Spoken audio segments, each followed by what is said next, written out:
नमस्कार साथियों, देखना आज हम लेकर आए हैं जो पेंडिंग में चल रहा था अपना मॉडल पेपर, जिसको हम सोल्व कर रहे थे। 2 क्वेश्चन कर चुके थे हम, ठीक है। तो आज देखना अगला क्वेश्चन करेंगे हम, तीसरा क्वेश्चन, ठीक है। यहाँ तक कर लिए थे हमने खालिस्तान तक, 2 क्वेश्चन हो गए थे। अब देखना पार्ट ए के अंदर ही तीसरा क्वेश्चन करेंगे हम। देखना तीसरा जो क्वेश्चन होगा उसके अंदर भी हमें देखने को मिलेंगे 12 ऑप्शन, ठीक है। मतलब 12 क्वेश्चन आएंगे, सभी क्वेश्चन एक एक नंबर के होंगे। देखना इनको भी हम सोल्व कर लेते हैं। यहाँ तक हमने 2 तक क्वेश्चन सोल्व कर चुके हैं, पिछली वीडियो में आप देख सकते हो, ठीक है। ये पार्ट 2 है वीडियो का, पहला पार्ट हम कर चुके हैं। देखना इसका तीसरे का पहला क्वेश्चन देखना, बहुत ही सिंपल है। 2 संख्याओं का गुणनफल दे रखा हमें 180 है, ठीक है। और उनका महत्तम समापन दे रखा है 3 है। तो लघुत्तम समापवर्तक ज्ञात करना आपको। देखना हमें सबसे पहले, वैसे हमने देख लिया है पहले वीडियो में, कि आपको महत्तम समापवर्तक और लघुत्तम समापवर्तक दोनों चीज़ें आनी ही चाहिए, क्योंकि 1 नंबर का क्वेश्चन 100% आएगा इससे, इस टॉपिक से। देखना चेंज होकर आ सकता है कुछ। अब देखना इसमें न तो आपको महत्तम 2 संख्या दे रखा है कि भी उससे डायरेक्ट पूछ लिया हो कि महत्तम समापवर्तक ज्ञात करो या फिर लघुत्तम समापवर्तक ज्ञात करो, डायरेक्ट संख्या नहीं दे रखा है। हमें उन दोनों संख्याओं का गुणनफल दे रखा है कि 180 है, और उसमें हमें महत्तम समापवर्तक मतलब HCF दिया है 3 है। अब आपको ज्ञात करना है कि LCM कितना आएगा। तो देखना किस प्रकार ज्ञात करेंगे हम। 2 संख्याओं में एक संबंध चलता है जिसका फॉर्मूला होता है कि LCM और HCF में क्या संबंध होता है कि जो भी 2 संख्या दिया है उनको गुणा कर दो आप, मतलब A गुणा B। यहाँ पर कोई भी 2 संख्या हो सकती है, A का मान कोई भी एक संख्या हो सकती है, B की जगह भी कोई भी एक संख्या हो सकती है। हो गई 2 संख्या, हो गया इनका गुणनफल।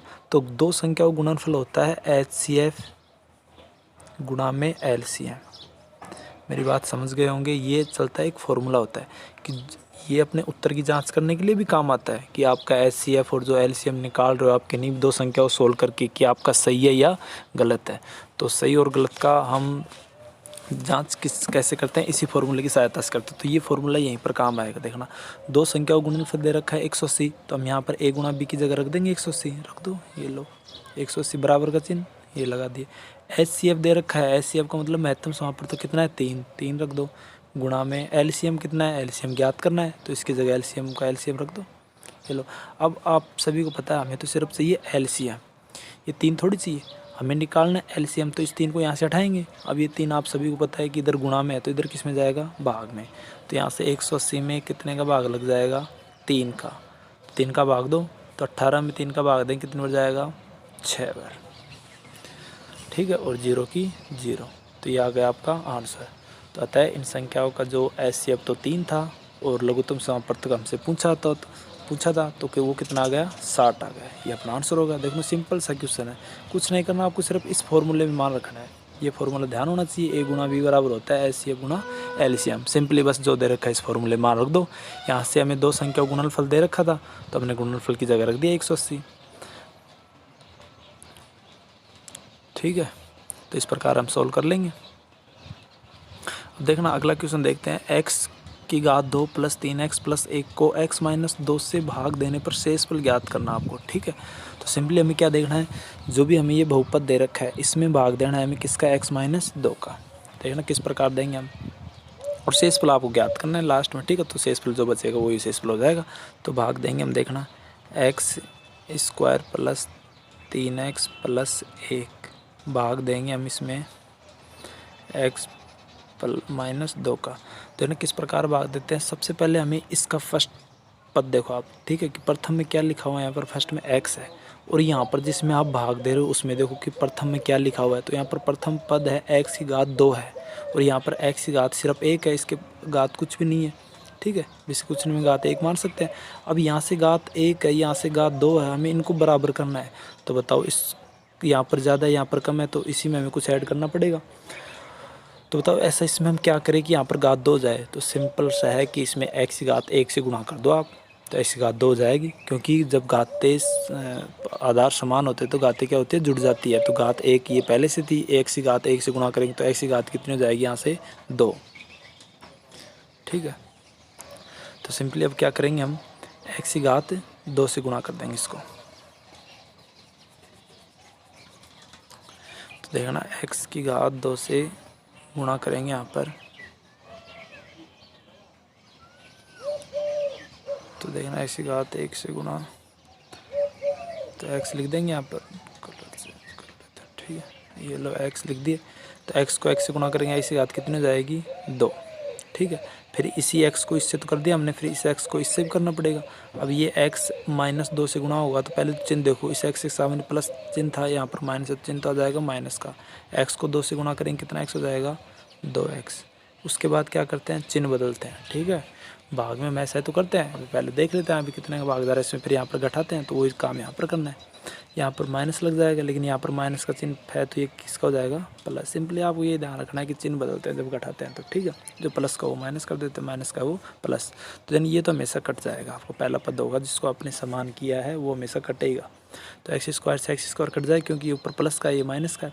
अब यहाँ से देखो 3x के सामने प्लस का चिन्ह है, और यहाँ से 2x के सामने प्लस का चिन्ह है। अब इस माइनस को चिन्ह को भूल जाओ, ठीक है। ये माइनस का चिन्ह का कोई लेना देना नहीं है, ठीक है। अब नीचे वाला चिन्ह देखेंगे तो नीचे भी प्लस ऊपर भी प्लस है, तो प्लस प्लस दोनों जुड़ जाएंगे, तो 3x और 2x कितना x हो जाएगा 5x हो गया। और उसके बाद हम क्या करते हैं, ऊपर के जो संख्या लिखे उतारते हैं, तो ऊपर क्या बच रहा है, सिर्फ हमारे पास प्लस का 1 बच रहा है, तो उतार दो प्लस का 1, हो गया इतना काम। अब फिर वही काम करेंगे हम, ऊपर भूल जाओ जो भी लिखा हुआ है, ठीक है। अब यहाँ से सिर्फ ये देखो आप, यहाँ पर 5x है, प्रथम पद यही है 5x, और यहाँ पर कितना x, बताओ इसको किससे गुणा करें। पहले तो x देखो, यहाँ पर भी सिंगल x है, यहाँ पर भी x, तो x तो सेम है, तो x से तो हमें गुणा करना ही नहीं पड़ा। अब यहाँ पर देखेंगे इस x के साथ में 5 लिखा हुआ है, यहाँ पर तो 5 है नहीं, तो बस सिंपली किससे गुणा करना है आपको, 5 से गुणा करना है। प्लस का चिन्ह है तो प्लस का चिन्ह लगाओगे, तो प्लस के 5 से गुणा करो, तो 5 को x से गुणा करें कितना हो जाएगा 5x। फिर वो प्लस का चिन्ह है, ये माइनस का चिन्ह, तो माइनस आ जाएगा जब प्लस को माइनस से गुणा करेंगे। और 5 को 2 से गुणा करें कितना हो जाएगा 10। और सिंपली वो करना, आपको घटाना चिन्ह बदलना है, तो देखना ये तो माइनस हो जाएगा, ये माइनस है तो क्या हो जाएगा प्लस, तो ये दोनों कट जाएंगे, माइनस प्लस, ये ऊपर प्लस का 1 है, नीचे प्लस का 10 है, तो कितना हो जाएगा प्लस का 11। तो देखना, आशा करता हूँ कि आपको ये समझ में आ गया होगा, ठीक है।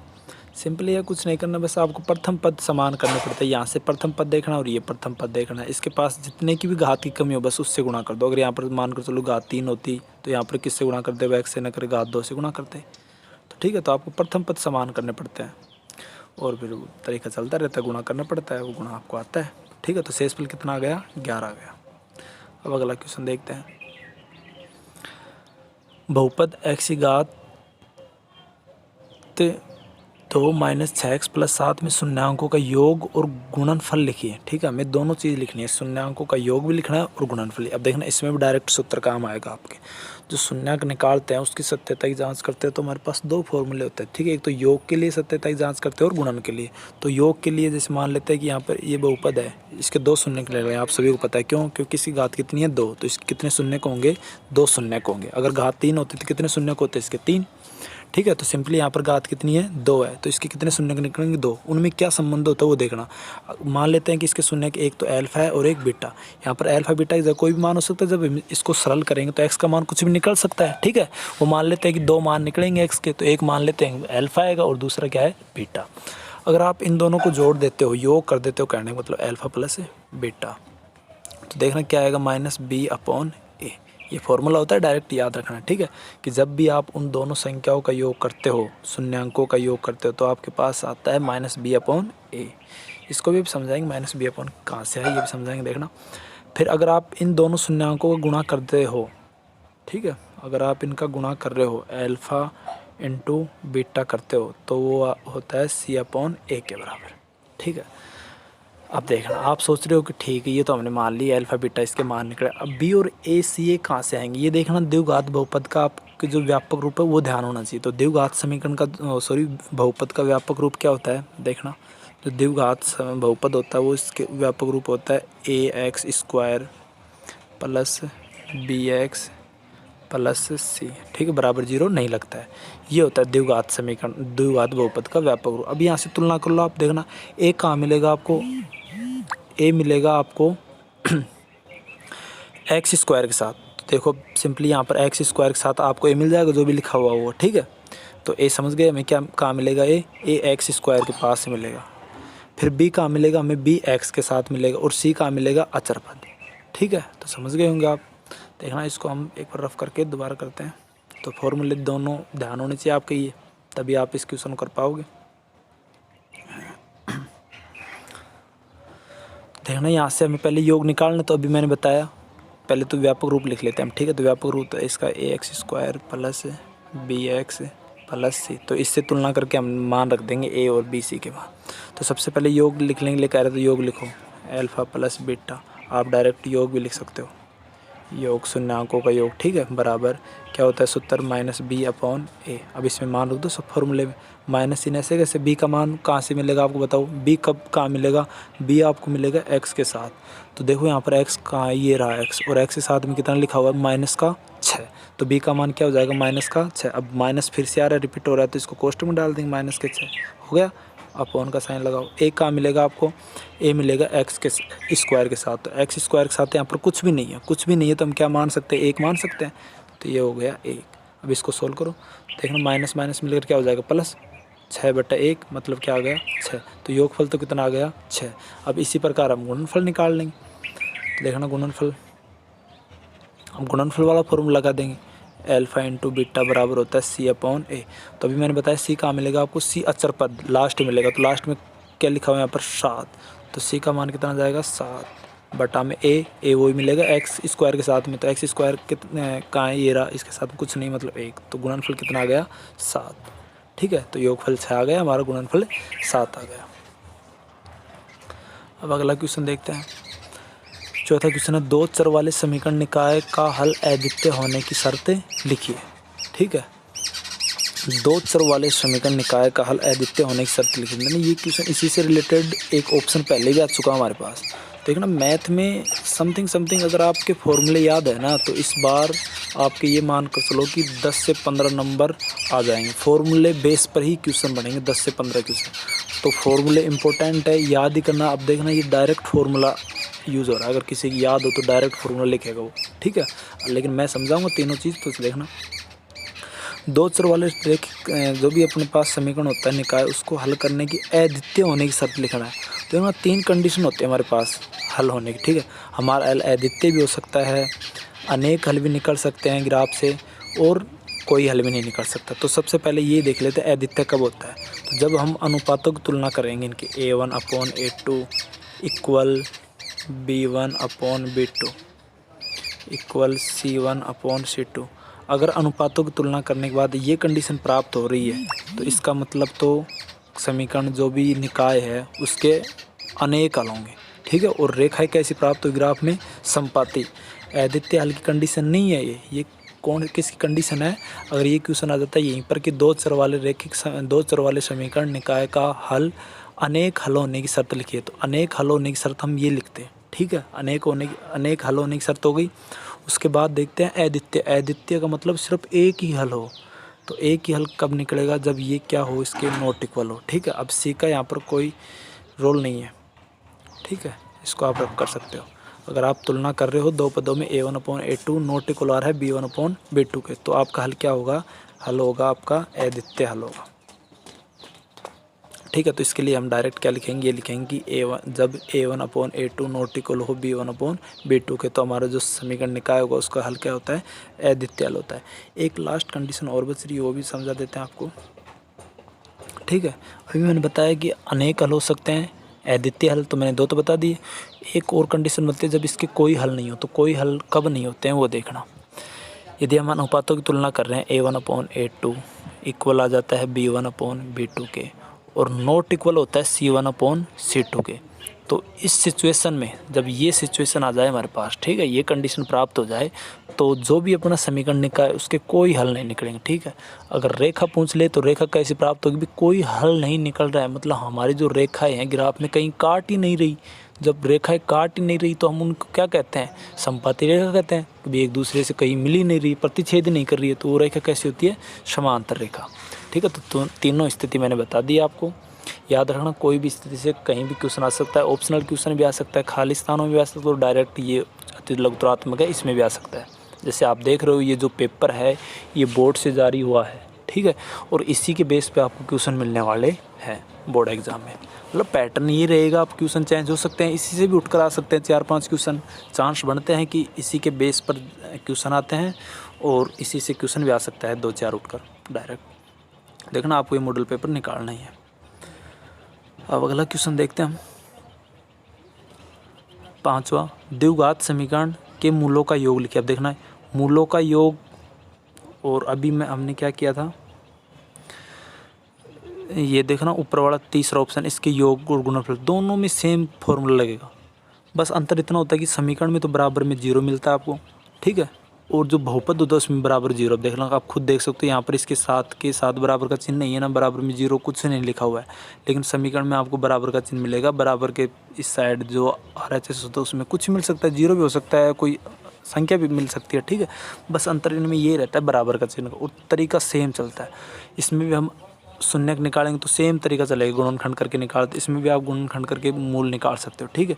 बस नाम चेंज हो रहा है, यहाँ पर द्विघात समीकरण के लिए हम मूल कह देते हैं और बहुपद के लिए कह देते हैं शून्यक, ठीक है। तो फॉर्मूला वही चलेगा। अभी मैंने बताया था क्या पूछा है इसमें पूछा है योग, ठीक है। तो योग वाला देखना इसमें पूछ रहा था, मतलब सेम है, फॉर्मूला वही चलेगा। तो बताओ योग का फॉर्मूला क्या होता है, अल्फा प्लस बीटा बताया था तभी, कितना होता है माइनस का b/a। बस सिंपली इस फॉर्मूले में मान रख दो।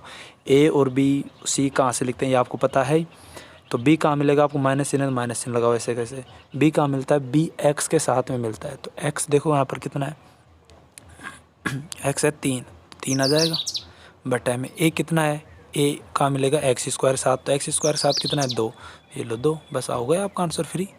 एक नंबर क्वेश्चन है छोटा से, तो फॉर्मूले ध्यान होने चाहिए विशेष तौर पर, ये है इस बार। अगर फॉर्मूले ध्यान है, याद है आपके सारे, तो ये मान कर चलो कि हमारे 10-15 नंबर पक्के हैं। डायरेक्ट फार्मूला भी आ जाएगी, उस पर बेस कोई क्वेश्चन है, जैसे ये क्वेश्चन है ये फार्मूले बेस पे आ रहा है। अगर फार्मूले याद है तो बच्चा करेगा, नहीं तो फिर चक्कर ही काटेगा, ठीक है। अब अगला क्वेश्चन देखते हैं, छठा क्वेश्चन। द्विघात समीकरण के मूल ज्ञात करने के लिए श्रीधराचार्य सूत्र लिखिए। अब देखना डायरेक्ट सूत्र आ गया, श्रीधराचार्य फॉर्मूला लिखना है आपको। अब जिसको याद है वो तो लिखेगा, नहीं तो नहीं याद है तो छोड़ कर ही आएगा। देखना श्रीधराचार्य सूत्र, या इसको द्विघाती सूत्र भी कहते हैं, ठीक है। इसी का दूसरा नाम क्या है, द्विघाती सूत्र भी पूछ सकता है वो आपसे, या फिर श्रीधराचार्य सूत्र। देखना श्रीधराचार्य सूत्र जो होता है वो x बराबर माइनस b, फिर होता है प्लस माइनस का साइन, फिर अंडर रूट में b² माइनस 4ac बटा में 2a, ये होता है द्विघाती सूत्र, ठीक है। तो आपको सिंपल ये फॉर्मूला लिखना है, और फॉर्मूला लिखने के बाद में आप इतना काम और करना, यहाँ पर ABC क्या है ये बता दो। तो ABC क्या है लिख दो, जहाँ a, b, c वास्तविक संख्या है और a नॉट इक्वल 0, भी a का मान 0 नहीं होना चाहिए। अगर आप इतना काम करके आते हो तो आपको पूरा 1 नंबर मिलेगा, ठीक है। इंपॉर्टेंट इसमें फॉर्मूला लिखना था, तो फॉर्मूला हमने लिख दिया, ठीक है, कि माइनस b फिर plus minus under root b² minus 4ac होता है, और पूरे के बटे में लगता है 2a, ठीक है। उसके बाद में आपको लिखना है कि a नॉट इक्वल 0, a का मान कभी भी 0 नहीं होगा। क्यों नहीं होगा, अगर a का मान 0 हो जाएगा तो समीकरण ही 0 में बदल जाएगी, ठीक है, वो समीकरण फिर द्विघाती नहीं रहेगी। अभी देखना बताते हैं। अभी मैंने कहा कि a का मान 0 नहीं हो, क्यों नहीं होगा, अगर यहाँ पर a का मान 0 हो जाएगा, a का मिलेगा आपको x के साथ में। अब x के साथ में a मिलेगा, जब ये मान लो थोड़ी देर के लिए 0 है, तो इसको गुणा करेंगे हम x² साथ, तो ये लोग ये तो 0 हो गया पद, फिर वो तो चेंज हो गया। x द्विघात समीकरण कहाँ से हुआ, नहीं होगा ना, हाँ। तो इसीलिए a का मान क्या नहीं होना चाहिए, 0 नहीं होना चाहिए, ठीक है। सिंपली आपको फॉर्मूला लिखना था, वो मैंने बता दिया। अब अगला क्वेश्चन देखते हैं। किसी वृत्त की त्रिज्या और उस पर खींची गई स्पर्शरेखा के मध्य कितने डिग्री का कोण होता है। देखना इससे पीछे वाले में मैंने बताया था क्वेश्चन आपको, अगर वीडियो देखना, ठीक है, कि स्पर्शरेखा और जो त्रिज्या होती है वृत्त की उसमें क्या संबंध होता है, ठीक है। तो उसमें होता है लंबवत होती है, स्पर्शरेखा होती है, त्रिज्या क्या होती है लंबवत। अब लंबवत होती है इसका मतलब सभी को पता है कि लंबवत मतलब 90 डिग्री का कोण बनता है। देखना मैंने चित्र बनाकर बताया था, ये कोई वृत्त होता है, ये इसका केंद्र है, ठीक है, और स्पर्शरेखा किसी बाह्य बिंदु से डाल रहे हैं हम, तो देखना ये स्पर्शरेखा होती है, इस वृत्त को सिर्फ टच करते हुए जाना चाहिए, ठीक है, एक बिंदु पर टच करने से। तो ये देखना इस बिंदु पर टच कर रही है, यहाँ पर इस बिंदु पर, और हम इस बिंदु को मिला देंगे इससे, ठीक है, ये मिला दिया हमने इससे। तो ये क्या है अपनी जो ये तो है स्पर्शरेखा, ठीक है, और ये क्या है त्रिज्या। अब इस स्पर्शरेखा और त्रिज्या के मध्य देखो ये संबंध, यहाँ पर कितने डिग्री का कोण दिखाई दे रहा है आपको, 90 डिग्री। तो सिंपली आपको लिखना है कि किसी वृत्त की त्रिज्या और स्पर्शरेखा के मध्य जो कोण होता है वो 90 डिग्री का होता है, ठीक है, यह समकोण 90 डिग्री कोण होता है। देन छोटा सा क्वेश्चन है। अब अगला देखते हैं, निर्देशांक 4,3 में भुज और कोटि। अब देखना ये तो आपको शायद सभी को ध्यान हो, 9वीं क्लास में पढ़ चुके हैं, 8वीं क्लास में भी पढ़ चुके हैं कि भुज और कोटि क्या होती है। तो जो भी हमारे पास कोष्टक में मान होते हैं, ठीक है, निर्देशांक होते हैं, शुरुआत x, y के रूप में लिखते हैं हम। तो जब भी कोष्टक में ऐसे मान लो शुरू का क्या ही होता है, x ही होता है, और जो सेकंड नंबर पर होता है वो होता है y का मान। अब हम x का जो मान होता है, ठीक है, x का निर्देशांक होता है उसको तो कहते हैं भुज, ठीक है, और जो y का मान होता है उसको कहते हैं कोटि। अब यहाँ पर देख लो आपको निर्देशांक दिए 4,3, ठीक है, तो 4,3 में अब आप खुद बताओ, ठीक है। तो x के मान को हम भुज कहते हैं, तो भुज तो कितना हो जाएगा, इसमें 4 हो जाएगा, और कोटि कितने हो जाएगी, 3।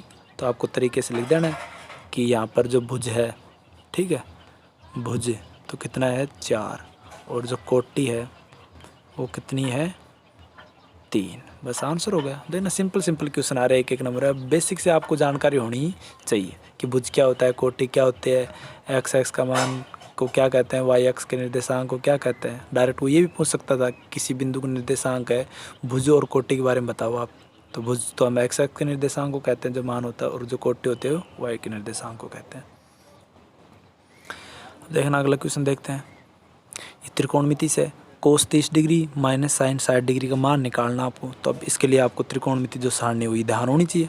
अगर मान कर चलो किसी बच्चे के त्रिकोणमिति सारणी याद है किसी स्टूडेंट के, तो ये मान कर चलो कि उसके 4 से 5 नंबर आ जाएंगे पक्के, ठीक। अब देखना इसमें 1 नंबर क्वेश्चन है, इसमें मान रखने पड़ रहे हैं, डायरेक्ट मान रखो और बस आंसर आ जाएगा। तो देखना मान रखते हैं, कोस 30 डिग्री का मान कितना होता है। हम त्रिकोणमिति सारणी भी आपको बनाना सिखाएंगे। बनाना तो आनी ही चाहिए सभी को, अगर याद भी नहीं हो रही तो कोई बात नहीं, लेकिन बनानी आनी चाहिए। अगर हम त्रिकोणमिति सारणी बना लेंगे तो हम वहाँ से फिर मान देख कर लिख देंगे। बनाने में कितना टाइम लगेगा, ये मैक्सिमम 1-2 मिनट लगेगी, तो ज़्यादा टाइम भी नहीं लगेगा, और आपके नंबर भी आ जाएंगे, 4-5 नंबर कम नहीं है ना। कोस 30 डिग्री का मान होता है, हम लिख लेते हैं √3/2, ठीक है, ये कोस 30 डिग्री का मान होता है। फिर माइनस का साइन लगा, साइन 60 डिग्री का मान कितना है, साइन 60 का मान भी यही होता है, √3/2। अब दोनों √3/2, ये प्लस का है ये माइनस का, कट जाए क्या आ जाएगा आंसर, 0 आ जाएगा। अब देख लो सिंपल मान रखने पड़ रहे हैं। देखना मैं मान बता देता हूँ नॉर्मली कि जो साइन के स्टार्ट होते हैं, चलो वैसे वीडियो लंबी हो जाएगी, सारणी बनाना ही सिखाएंगे आपको, ठीक है। अब ये तो मैंने डायरेक्ट मेरी याद थी इसलिए मैंने लिख दिए कि कोस 30 का मान कितना होता है, √3/2, फिर माइनस का साइन माइनस लगा दिए, साइन 60 का मान होता है √3/2, दोनों सेम होते हैं इसलिए ये कट गया, 0 आ गया। अब अगला देखते हैं। अब फिर अगला त्रिकोणमिति क्वेश्चन आ रहा है कि साइन 3x = 1, तो आपको x का मान पता करना है, ऐसे कितना है। देखना किस प्रकार निकालेंगे, ऐसे कैसे लिखेंगे, साइन 3x = 1। अब देखते हैं हम साइन की टेबल में कि 1 किसका मान होता है। साइन की टेबल में तो 1 होता है मान साइन 90 डिग्री का होता है। तो देखना साइन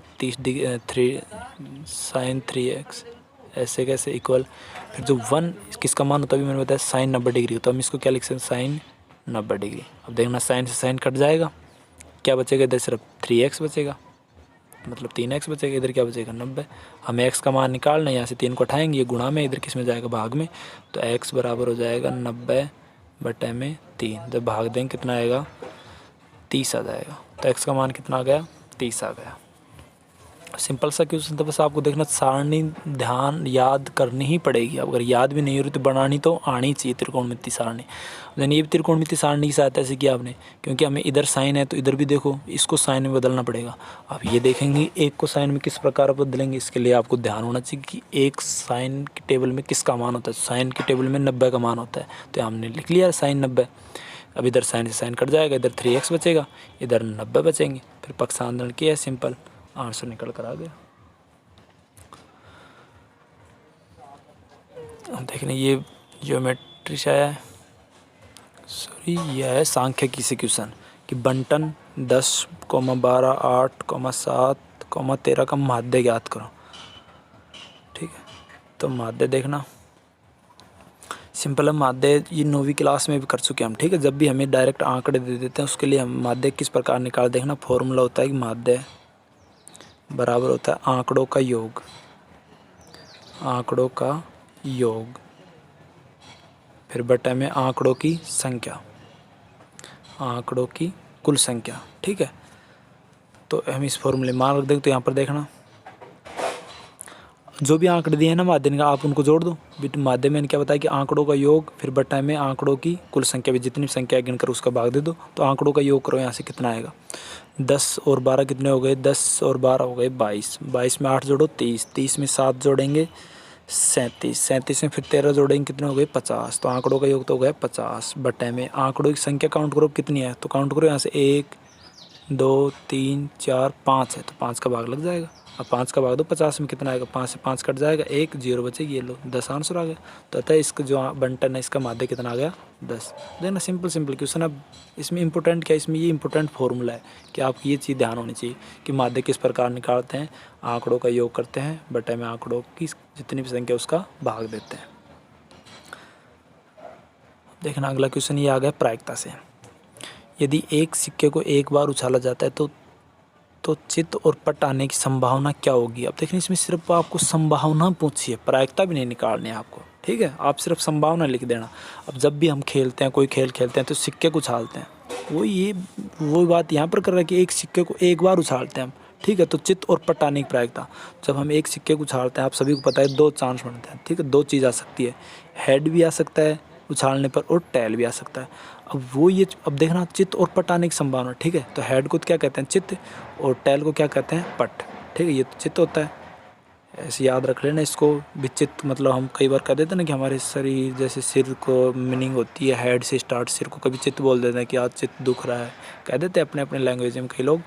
तो सिंपली आप ऐसे तो भाई सिर की मीनिंग क्या होती है हेड, तो हेड मतलब चित्त हो गया, और बच गया वो पट बच ही गया टेल का मतलब। ठीक है, अब जब आप उछालते हो, कोई भी खेल खेलते हो, देखना हम मांगते हैं कि भारत और पैसा, हम तो ये मांगते हैं कि भारत आए या रुपया आए, तो भारत तो अपना हो जाता है चित्त, और जो रुपया आ जाता है हो जाता है पट। अब देखना आप कोई सिक्के को उछाल रहे हो, देखना भारत भी आ सकता है और टेल रुपया भी आ सकता है, फिर कुछ पता नहीं है ना हमें, मतलब 50-50 चांस है भी, इसीलिए तो उछालते हैं। टीमों में कोई विरोधाभास भी नहीं होता है भी, 50-50 चांस है भी, तेरा भी नंबर आ सकता है, इसका भी नंबर आ सकता है, बस सिंपली वो यहाँ लिखना में। ठीक है, कि भाई एक सिक्के को उछाला जाता है चित्त और पट आने की संभावना, तो देखना चित्त आने की संभावना भी कितनी हुई, वही 50% है चित्त आने की संभावना। ठीक है, 50% चांस इसके बन रहे हैं और 50% किसके बन रहे हैं चांस पट के, इसीलिए तो सिक्के को उछालते हैं, क्योंकि कोई विरोधाभास नहीं होता है दोनों टीमों के और पर। ठीक है, भाई तेरा भी नंबर आ सकता है, तेरे भी 50% चांस है और इसके 50% चांस है। तो यहाँ पर सिर्फ आपको संभावना पूछी थी तो हो गई है 50%। अगर प्रायिकता पूछता तो प्रायिकता में चेंज करो सिंपली, अब प्रतिशत हटाना पड़ेगा आपको, तो प्रतिशत हटाने के लिए क्या करते हैं 100 का भाग देते हैं, ये लो 1 0 से 1 0 कट जाएगी। ठीक है, और यहाँ से 5 से 10 कटेगा तो कितना आएगा 1/2, ये लो प्रायिकता आ गई 1/2। ठीक है,